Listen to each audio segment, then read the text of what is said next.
Hello అండి, అందరికీ నమస్కారం. Welcome to Sridevi kitchen. ఇవాళ మన శ్రీదేవి కిచెన్లో నేను వండబోయే రెసిపీ ఏంటంటే కమ్మటైన కందిపప్పు టమాటో అండి. చాలా బాగుంటుంది అనమాట. ముందుగా స్టవ్ ఆన్ చేసి ఒక దాక పెట్టేసుకొని నేను ఇలాగా సోల్డ్ పప్పు అయితే తీసుకున్నాను అనమాట.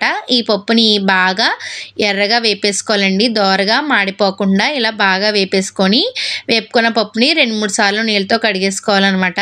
కడిగేసుకున్న తర్వాత దీనిలో ఒక 4-5 గ్లాసులు నీళ్ళైతే వేసుకోవాలండి, పప్పు ఉడకడం కోసం అన్నమాట. చూసారా, ఇలాగ 4-5 గ్లాసులు నీళ్ళైతే వేసేసుకొని దీన్ని బాగా పొంగు రానివ్వాలన్నమాట. పొంగు వచ్చిన తర్వాత దీనిపై నురగ ఏదైతే ఉందో ఆ నురగ అంతటిని కూడా తీసేసుకోండి. నురగ ఏమీ లేకుండా మొత్తం అంతా నురగని తీసేసుకోవాలన్నమాట.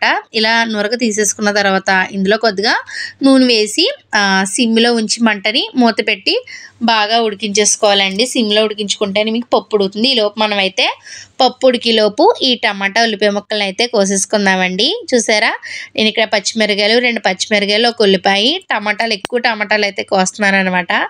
ఉల్లిపాయ బొడ్డు తోక తీసేసి దానిపైన ఉన్న తొక్క అంతా కూడా తీసేసుకొని ఉల్లిపాయను అయితే నేను ఈ విధంగా కోసేస్తున్నానండి. పొడుగ్గా కోసుకోవాలన్నమాట. ఒక ఉల్లిపాయ అయితే సరిపోతుందండి పెద్దది, అదే చిన్నవైతే 2 వేసుకుంటే సరిపోతుంది అనమాట. ఇప్పుడు నేను ఇందులోకి టమాటాలు అనేవి ఎక్కువ కోస్తున్నానండి. ఈ పప్పు టమాటాలోకి అనేవి టమాటాలు ఎంత ఎక్కువగా ఉంటే పప్పు అనేది అంత రుచికరంగా ఉంటుందన్నమాట. ఎప్పుడో కానీ కుక్కరు తప్పని విషయంలో తప్ప నేను కుక్కర్ అనేది యూజ్ చేయనండి. ఎక్కువగా నార్మల్గానే నేను పప్పు అనేది ఉడికించి వండుతాను అనమాట. చాలా బాగుంటుంది. మా పిల్లలు ఎంతో ఇష్టంగా తింటారండి. రోజు పప్పు వండినా కూడా తింటారనమాట, అంత ఇష్టం మా పిల్లలకి పప్పు అయితే. చూసారా, ఈ విధంగా అయితే కోసేసుకోవాలండి. కోసేసుకున్న తర్వాత ఇప్పుడు నేను ఇక్కడ చిన్న టమాటాల గురించి 2-3 ముక్కల కింద అయితే కోస్తున్నాను. బాగా పెద్దదైతే కొద్దిగా ఎక్కువ చిన్న ముక్కలు కోసుకుంటే సరిపోతుంది. ఇప్పుడు పప్పు ఉడికిపోయిన చూసారా, ఇప్పుడు ఈ ఉడికిపోయిన పప్పులోకి ఈ ఉల్లిపాయ ముక్కలు, పచ్చిమిరకాయ ముక్కలు, టమాటాలు కూడా వేసేసి బాగా ఉడికించేసుకోండి. దాకైతే సరిపోయింది అనమాట. సరిపోవడం ఏం లేదండి. మీకు చూడడానికి ఒకవేళ అలా కనిపించవచ్చు.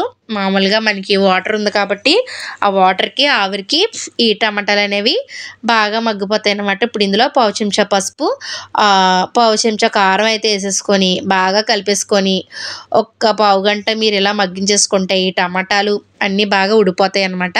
ఇప్పుడు రుచికి సరిపడ ఉప్పు కూడా వేసేసుకొని కలిపేసుకోండి. కొంచెం కలిపేటప్పుడు చూసుకోవాలండి, లేకపోతే అడుగు పడుతుంది అనమాట. చూసారే, ఈ విధంగా టమాటాలు, ఉల్లిపాయ ముక్కలు అనేవి కూడా బాగా మగ్గిపోయండి. ఇప్పుడు ఇందులో ఉన్న నీళ్ళంతా కూడా ఒక గిన్నెలోకి అయితే బాగా వంపేసుకోండి. ఎందుకంటే ఈ టమాటాలని పప్పుని బాగా పప్పు గుత్తితో మెదపడం కోసం అనమాట. చూసారా, ఈ విధంగా ఈ పప్పులో ఉన్న నీరంతా కూడా వేరే గిన్నెలోకి తీసేసుకోండి. చూసారా, ఈ నీరు ఎంత వచ్చిందో. ఇప్పుడు పప్పు గుత్తితో శుభ్రంగా ఈ టమాటాలని, పప్పుని బాగా మెదిపేసుకోవాలండి. ఈ పప్పు గుత్తితో మెదిపేసుకుంటే ఈ టమాటాలు అనేవి కూడా మీకు చక్కగా మెత్తగా స్మాష్ అయిపోతాయి అన్నమాట. చూసారా, ఈ విధంగా బాగా మెదిపేసుకోవాలండి. చక్కగా పప్పులోకి అయితే ఈ టమాటాలు బాగా కలిసిపోతాయి అన్నమాట. ఈ విధంగా కలిపేసుకున్న తర్వాత ఆ మిగిలిన నీళ్ళు ఏవైతే ఉన్నాయో పప్పు నీళ్ళు ఇందులో వేసేసుకోవాలండి. ఇప్పుడు ఇందులో వేసేసి పొయ్యి మీద పెట్టేసి పెద్ద మంట మీద ఉండిచ్చేసుకోవాలండి.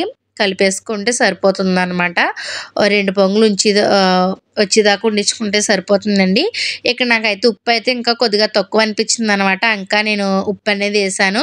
చూసారా, ఇప్పుడు స్టీల్ గిన్నెలో కొద్దిగా నూనె వేసేసుకొని నూనె మరిగేలోపు ఇలా ఎల్లుల్లిపాయని నెత్తి మీద 2 మొట్టికాయలు వేసి సలసల మరిగే నూనెలో ఈ ఎల్లుల్లిపాయలు వేసేసుకొని వేపేసుకోవాలండి బాగానే. చూసారా, ఈ మరిగే నూనెలో ఇప్పుడు ఈ మొట్టికాయలు వేసుకున్న వెల్లుల్లిపాయలు అయితే వేసేయండి. తర్వాత జీలకర్ర, ఆవాలు, కరివేపాకు, ఎండుమిర్చి వేసేసుకొని పోపు తాలింపు పెట్టేసి మంట కట్టేసి అప్పుడు ఈ పప్పులు అనేది వేసేసుకుంటుంటే అబ్బబ్బా ఆ వాసన ఉంటుంది. ఆ వాసనకే కడుపు నిండిపోతుందండి.